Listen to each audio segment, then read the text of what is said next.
कावेरी विद्या दोघींनीही माच्या नजरेतून सुटण्यासाठी एक प्लॅन बनवला, परंतु तो प्लॅन फिसकटला. ऐनवेळी मानने कावेरीच्या जागी विद्याला पकडलं, पण यश कावेरीने खरा गेम पालटलाय. फुलवाल्याने कावेरीवरती खोळी झाडून सुद्धा स्वतःचा जीव पणाला लावून कावेरीने अखेर अमृताचा पर्दाफाश केलाय. लग्नाच्या मुहूर्ताच्या वेळी ऐनवेळी यश कावेरी फुलवाल्याला घेऊन येत आता सगळ्यात मोठा धमाका करणार आहेत. पण बघूयात मग आता की ऐनवेळी कावेरी विद्याचा प्लॅन फेल कसा होतोय. पण प्लॅन फेल होऊन सुद्धा कावेरी यश दोघेही त्या फुलवाल्याला सगळ्यांच्या समोर आणून अमृताचा खरा चेहरा मानच्या समोर कसा आणतायत आणि मा आता अमृताला नक्की काय शिक्षा करतील बघूयात आजच्या भागामध्ये. कोण होतीस तू, काय झालीस तू मालिकेचा 20 सप्टेंबरचा भाग. आणि मित्रांनो, भाग कसा वाटतो ते कमेंट करून जरूर कळवा. मा स्वतः कावेरीला लग्नासाठी तयार करतात आणि तयार करत असतानाच प्रत्येक दागिन्याचं विशेष महत्त्व कावेरीला समजावून सांगतात.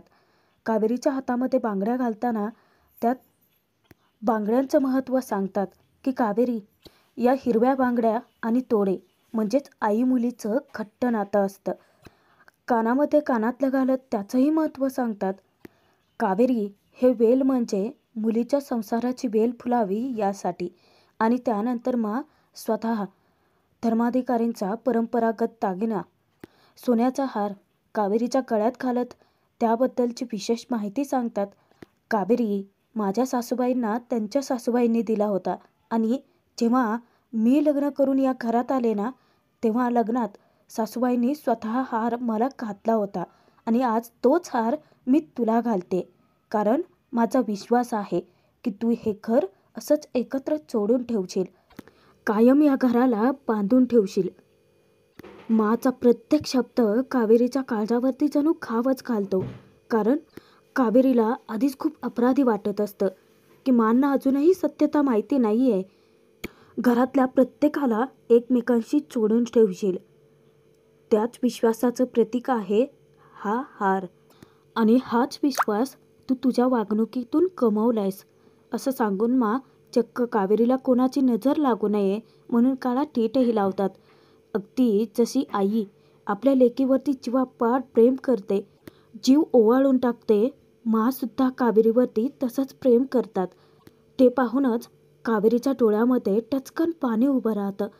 किती छान दिसते धर्माधी कुटुंबाची गृहलक्ष्मी, सुखी राहा बाळा, मा हसतच आशीर्वाद देतात. इतक्यातच कावेरीला यशचा फोन येतो. आता कावेरी थोडीशी घाबरते, कारण मा सोबत आहेत ना. तिकडे यशचं मन नुसतं सैरभैर धावतं, कारण कावेरी फोन उचलत नसते. प्लीज कावेरी फोन उचला, नाहीतर अमृताचा तो ब्लॅकमेलर आपल्या हातून निसटून जाईल. नशिबाने त्याने त्याचा फोन ऑन केला आहे. मोहित जिजूंना त्याचं एक्झॅक्ट लोकेशन मिळालंय. आपल्याला तिथे वेळेत पोहोचावं लागेल. यशच्या मनात प्रश्नांचं नुसतं कावरं उभं राहतं. अमृताचा जो ब्लॅकमेलर आहे फुलवाला, तो बरोबर त्या ठिकाणी पोहोचलेला असतो जिथे त्याने अमृताला पैसे घेऊन बोलवलेला आहे. परंतु अजूनही अमृता कशी पोहोचली नाही हा विचार करून तो तिला कॉन्टॅक्ट करायचं ठरवतो. तिकडे कावेरीच्या विरोधात रचलेलं कारस्थान अमृतावरतीच उलटलेलं असतं. अमृताचे चांगलेच फजिती होते. ती माधवीवरती नुसती चिडचिड करते. आई, अगं गार पाण्याने मी हात धुतले, चेहरा धुतला, तरी अजूनही खाज येतेच आहे. पण मी म्हणते की तुला कोणी सांगितलं होता नसता उठाठेव करायला. तेव्हा माधवी म्हणते की अगं मला त्या कावेरीला धडा शिकवायचा होता, म्हणूनच केलं ना हे सगळं. आणि मला काय माहिती की त्या हळदीच्या वाट्या नक्की कोणी बदलल्या ते. अमृता रागातच विचारले, पण तुला मला हळद लावताना नाही का कळलं की पावडर टाकलेली तीच हळद आहे ते. तेव्हा माधवी वैतागून सांगते की नाही ना बाळा, मला कळलं असतं तर तुला हळद लावली असते का. तू तू थांब, मी ना तुला गुलाब पाणी लावते, म्हणजे कसं बरं वाटेल. अमृता पार वैतागून गेलेली असते. यश कावेरीशी कॉन्टॅक्ट करण्याचा सतत प्रयत्न करतो, परंतु यशचे सतत कॉल येत आहेत. म्हणूनच कावेरी घाबरून जाते आणि पटकन ती कॉल कट करते आणि फोन सायलेंट ठेवते, कारण मा सोबत असल्यामुळे धड तिला यशची बोलताही येत नसतं. मा कावेरीचं खूपच कौतुक करतात, अगदी तिच्यावरून जीव ओवाळून टाकतात. अशीच सुखात राहा बाळा आणि या घराला सुद्धा कायम आनंदात ठेव. मला खात्री आहे तू नक्की ठेवशीलच. खूप सुंदर दिसतेस तू. तेव्हा कावेरी मांना सांगते, या घराच्या भल्यासाठी मला जे जे काही करता येईल ते मी सगळं करेन. फक्त तुमचा आशीर्वाद माझ्या पाठीशी राहू देत मा. असं म्हणत कावेरी वाकून मांना नमस्कार करते आणि मनातच तिचा विचार चालू होतात की मा, मी जे काही करते ते फक्त या घराच्या भल्यासाठीच करते. मला फक्त माझ्या कामात यश मिळू देत. तेव्हाच मा अगदी मनापासून कावेरीला आशीर्वाद देतात की तुझ्या सगळ्या इच्छा मनोकामना पूर्ण होऊ देत. शुभम भवतु. आणि मग काय, कावेरीला आता 10 हत्तींचं पाठबळ मिळालेलं असतं. कावेरी फोन उचलत नाही म्हटल्यानंतर यश लगेच विद्याला फोन करतो आणि कावेरी फोन उचलत नसल्याचं सांगतो. आता निरोप देण्यासाठी विद्या कावेरीच्या रूमकडे जायला निघते. तोचपर्यंत मा कावेरीला गौरीहाराच्या पूजेसाठी बसवतात आणि तिला सांगतात की हे बघ, तांदूळ अक्षता वाहत असताना सुखी संसाराची मनोभावे प्रार्थना कर बरं का. इतक्यात विद्या येते आणि विद्या म्हणते की ठीक आहे मा, मी थांबते येते. तेव्हा मा तिला सांगतात की कशाला, चल बरं माझ्यासोबत अमृताकडे चल. अगं तिची ओटी भरायची अजून. मांना विद्या रिक्वेस्ट करते की मा, मी थांबते नाही ते.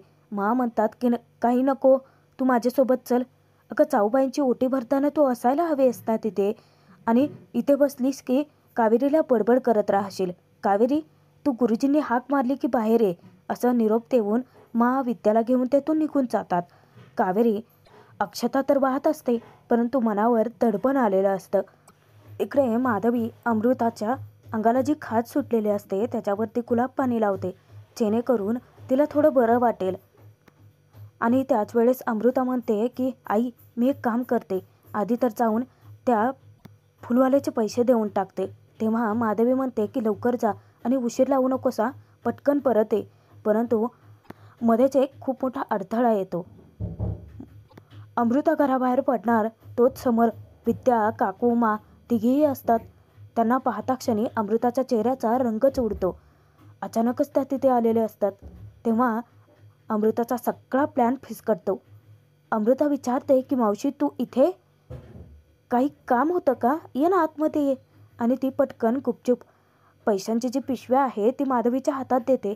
तेव्हा माधवी घाबरतच म्हणते, मला थोडी भीती वाटली होती. तेव्हा मा विचारतात, अगं घाबरायचं काय त्यात?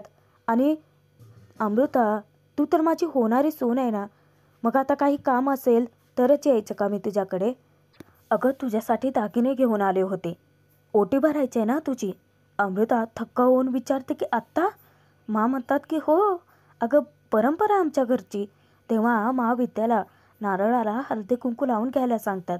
आता अमृता जाम अडकते.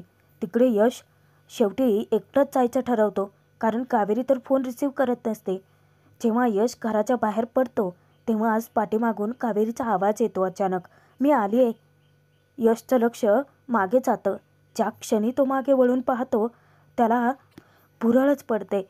कावेरी इतकी सुंदर दिसत असते की अगदी खालपासून ते वरपर्यंत यश तिला निहाळतो, तिच्याकडे पाहतच राहतो. कावेरी एक एक पाऊल टाकून यशच्या समोर येते, एकटीच बडबडत असते. यश मात्र वेड्यासारखा तिच्याकडे पाहतच राहतो. कावेरी सांगते की सॉरी, तुम्ही फोन केले, परंतु मा माझ्या समोर होती ना, त्यामुळे मला फोन नाही उचलता आला. कावेरी एकटीच बडबडत असते आणि यश तिच्यामध्ये स्वतःला हरवूनच टाकतो. कावेरी एकटीच बडबडत असते वेड्यासारखी आणि यश अचानकच तिच्या ओठांवर बोट टिकवतो. तेव्हा तिची बोलती बंद होते. यश तिच्या भोवती गोल फिरतो, तिला परत एकदा निहाळतो आणि त्यानंतर हळूच कावेरीचा पदर तिच्या डोक्यावरती ठेवतो.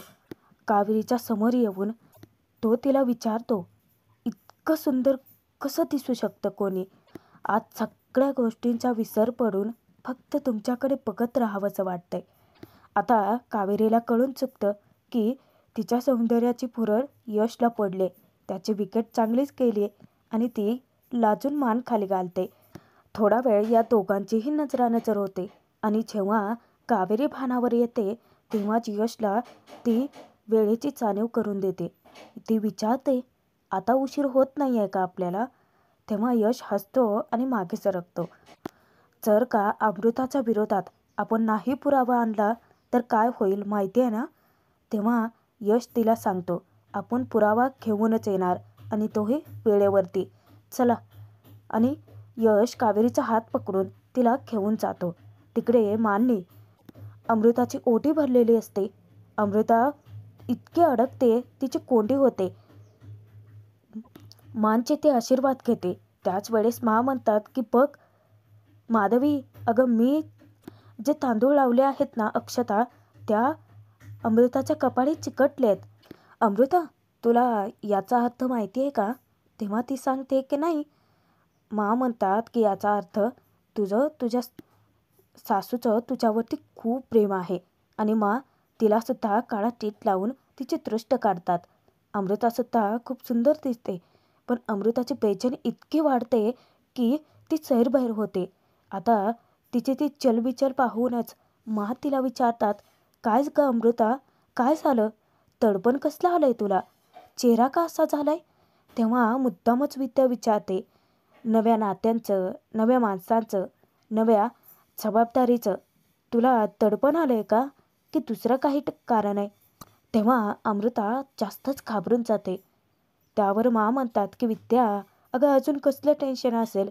अगं प्रत्येक मुलीच्या आयुष्यात हा क्षण येतोच. सासरी जाते वेळी तिच्या मनात तडपण असतंच की. आणि काय ग विद्या, नाही म्हणजे तू अमृताला अशी म्हणतेस? तुझ्या लग्नात माहिती आहे का काय झालं होतं? किती घाबरलेली पावरलेली होतीस तू तर.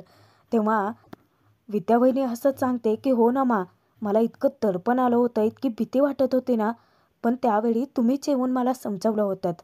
तेव्हा अमृता अचानकच उठणार.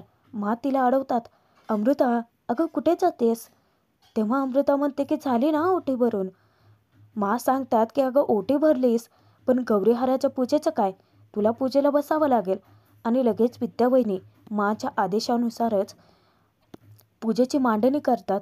आता अमृता आणखीनच अडकून बसते. तिचे बाहेर पडण्याचे सगळेच मार्ग बंद होतात. मा सोबत विद्यावहिनीला थांबवायचं ठरवतात. तेव्हा विद्यावहिनी रिक्वेस्ट करते, मा मी कावेरी वहिनींपाशी जाते ना. काय आहे, रूममध्ये त्या एकट्याच आहेत ना, इथे काकू आहेत, आई आहेत, दोघीही थांबतील ना अमृतासोबत. मला जाऊ देत ना. ती इतकं लाडीगोडी लावते ना की मांना नाही म्हणावंसंच वाटत नाही. मा सांगतात की ठीक आहे विद्या, तू कावेरीकडे जा. मा विद्या दोघेही जातात. अमृता खूपच गांगरून जाते आणि आता तो फुलवाला पुढे काय ॲक्शन घेईल सांगता येत नसतं तिच्या विरोधात. म्हणूनच त्याच्याशी कॉन्टॅक्ट करायचं ठरवते. पण काकू अचानकच तिला अडवतात, अगं अमृता, गौरीहाराच्या पूजेच्या वेळी असं मध्येच उठायचं नसतं आणि त्याहून तर बोलायचं तर अजिबात नसतं. तू एक काम कर माधवी, पहिलं तिच्या हातून फोन काढून घे. आणि अमृता, तू एक काम कर, आता अन्नपूर्णेवरती अक्षता वाहत राहा आणि हो, आपल्या कुलदेवतेचं नामस्मरण कर तुझ्या सुखी संसारासाठी. चालेल ना? तेव्हा अमृताला आता मान डोलावण्या वाचून काहीच पर्याय राहत नाही. चहू बाजूने तिची कोंडी होते. परंतु तोचपर्यंत यश कावेरी चांगलेच निष्ठून गेलेले असतात सगळ्यांच्या नजरेतून. इकडे तो ब्लॅकमेलर सतत अमृताची कॉन्टॅक्ट करण्याचा प्रयत्न करतो, पण आता तिचा फोन नेमका काकूने काढून घेतलेला असतो. इतक्यातच यश मोहितने सांगितलेल्या लोकेशनवरती पोहोचतो सुद्धा. यश त्याच्या पाठीमागे जाऊन त्याच्या खांद्यावर हात ठेवतो. तो मागे वळून पाहतो आणि यशला पाहता क्षणी तो घाबरतो. आता त्या ब्लॅकमेलरला यश विचारतो, काय रे, अमृताची वाट बघतोयस ना? तेव्हाच यशला जोराचा धक्का मारून तो त्याच्या तावडीतून निसटणार. समोरून कावेरी येते. कावेरी त्याच्या पायावरती जोराची लाठी फेकून मारते. तो धाडकन खाली आपटतो. त्याच वेळेस कावेरी आपल्या स्टाईलने त्याला अद्दल घडवायची शिकवते. आता कावेरीचा पहिला वार तर तो उधळून लावतो, पण नंतर कावेरी लाठीने इतकं झोडपून काढते ना त्याला. कावेरी त्या ब्लॅकमेलरची चांगलीच धुलाई करते. एकाच सेकंदात आता तो ब्लॅकमेलर कावेरीला जोराचा धक्का मारतो आणि कावेरी चावून पडते. तिच्या डोक्याला थोडीशी जखमही होते आणि तेव्हाच यश त्याला पकडतो. त्याची कुत्र्यासारखी धुलाई करतो. कावेरी त्याच्याकडे पाहतच असते. यश बेदम मारतो त्याला. आता तोचपर्यंत इकडे नवं संकट येतं विद्यावहिनीच्या पुढे. कारण कावेरी रूममध्ये तर नसतेच आणि तिच्या ऐवजी रूममध्ये दरवाजा बंद करून बसते ती विद्या. अचानकच तिथे टपकते यमुना. पण आधीचीच विद्या आणि कावेरी दोघींनीही मिळून शक्कल लढवलेली असते. कारण कावेरीला ठाऊक असतं की अचानक कोणी मध्ये आलं तर त्यामध्ये विद्या अडकू शकते आणि तिलाच अडकू द्यायचं नाही. आपला प्लॅन चौपट होऊ द्यायचा नाही. म्हणूनच तिने वकिली बुद्धीने आधीच सगळं ठरवून ठेवलेलं असतं. विद्याला ती सांगते की मी जर इथून गेले तर कोणी ना कोणी मला हाक मारण्यासाठी नक्की येईल. मग मला ते काय प्रश्न विचारतील हे याचा विचार करूनच आपण सगळे उत्तरं माझ्या आवाजामध्ये तुमच्या फोनमध्ये रेकॉर्ड करूयात. कावेरी खूप शिताफीने हा सगळा प्लॅन करते. आता जेव्हा विद्याला बाहेरून यमुना प्रश्न विचारते की कावेरी अगं किती वेळ आहे अजून, तेव्हा पटकन कावेरीचं उत्तर ती प्ले करते. हो हो 5 मिनटं येतेच आहे मी. आता ते साऊंडवर चालू असतं. मग यमुना विचारते की अगं तयार व्हायला इतका वेळ, पण मगाशीच तर तू तयार झाली होतीस ना. परत विद्या फोनवर दुसरं उत्तर प्ले करते. आता साऊंडवरती कावेरीचा आवाज होतो. हो हो, परंतु साडी थोडी सैल झाली होती. मी नीट करते, येतेच 5 मिनिटात. तेव्हा यमुना म्हणते की बरं ठीक आहे. यमुनाला चांगलंच उल्लू बनवलं याने. ती तर तेथून निघून जाते. इकडे यश कावेरी दोघेही धावत त्या ब्लॅकमेलरला पकडण्यासाठी जातात. यश त्या ब्लॅकमेलरची धुलाई तर करतो, इतका मारतो ना त्याला. अचानकच तो ब्लॅकमेलर यशवरती उलटा वार करतो आणि यशला थोडंसं डोक्याला लागतं. अचानक त्याला चक्कर यायला लागते. तेव्हाच कावेरी समोरून एक कोणी उचलते आणि ती डायरेक्ट फेकून मारते याला. त्यानंतर लाठी हातात घेऊन पुन्हा त्या ब्लॅकमेलरची धुलाई करत असते. पण अचानकच तो कावेरीला जोराचा धक्का देतो. कावेरी थोडीशी मागे सरकते पण स्वतःला सावरते. आता लाठी घेऊन याच्यावर वार करणार तेवढ्यातच तो बंदूकच काढतो की बंदूक पाहता क्षणी कावेरी घाबरून जाते. घाम फुटतो आणि जेव्हा कावेरी त्याच्यावरती वार करणार तेव्हा अचानक तो गोळी झाडतो. कावेरी धाडकन खालती पडते. तिकडे यश भानावर येतो. कावेरीला गोळी लागल्याचं पाहता क्षणी त्याचा काळजाचा ठोका चुकतो. मांडव तयार असतो आणि आता वेळ असते ते विधींना सुरुवात करण्याची. तेव्हाच मा जाऊन विचारतात. इतक्यातच अमृता तयार होऊनच बाहेर येते. मा आनंदाने सांगतात की बघा, एक नवरी मुलगी तर तयार आहे, दुसरी येतच असेल. तेव्हा मा स्वतःच कावेरीला घेऊन यायचं ठरवतात. त्याच वेळेस कावेरी गायब असल्याचं अमृताचं चांगलं लक्षात येतं. गुरुजी मांना सांगतात की हे बघा, आत्ता जर विधींना उशीर झाला तर मुहूर्त टळू शकतो. मा पटकन कावेरीला बघण्यासाठी जातात. अमृता लगेच तिच्या आईला सावध करते. आई, कावेरी गायब आहे, जा पटकन, नक्की काय भानगड आहे बघून ये. परत त्या अमृता त्या ब्लॅकमेलरला फोन लावते पण फोन त्याचा लागतच नसतो. अमृता जास्तच घाबरून जाते. इकडे अजूनही यमुना कावेरीच्या रूम बाहेरच असते. इतक्यात मा येतात. मा ही हाका मारतात. यमुना सांगते की अगं मगाचपासून बघते, अगं ती दारच उघडत नाहीये.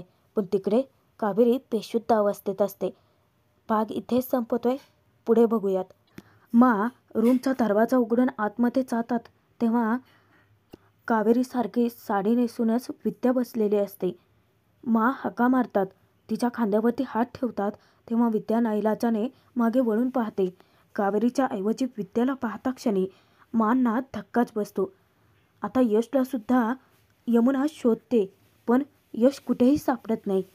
माझ्या रागाचा पारा चढतो. मा सगळ्यांना जाब विचारतात की हे दोघेही गेले कुठे असे अचानक. आणि अंगाला हळद लागल्यानंतर घराच्या बाहेर पडायचं नसतं, कळत नाही का, अपशकुन होतो ना. त्याच वेळेस यश कावेरीला घेऊन येतो. कावेरीसोबतच त्या ब्लॅकमेलरला सुद्धा. मोठ्यानेच तो सांगतो की अपशकुन झाला असता मा. अमृताची त्याच्यावर नजर पडता क्षणी ब्लॅकमेलरला समोर पाहताच ती हादरून